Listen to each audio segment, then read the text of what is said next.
The fans in town for NASCAR weekend will have to face some heavy winds. Fox 5's Mike Allen caught up with some of them as they got set for tonight's Truck Series race. The first time the wind has blown all day long, it just beats you up.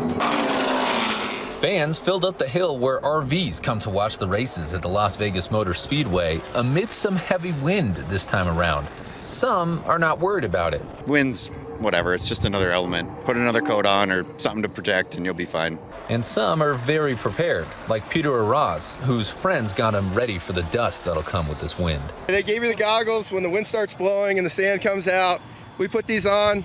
It's great for the sun and completely keeps the sand out of our eyes. It's his first time at the Las Vegas Motor Speedway, and he's excited to see how the drivers adjust to the winds. It's going to make for some interesting racing as the gusts hit and the drivers try and compensate and do the best that they can. Fans say they were told by the Speedway to put away flags if they could, so we saw a lot fewer of those flags than normally show up for race weekend because of this wind.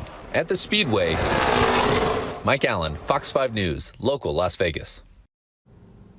And one thing to keep in mind through this race weekend, drivers are saying Turn 3 is going to be a problem area. The cars are going 5 to 10 miles per hour faster than they normally would because of the wind.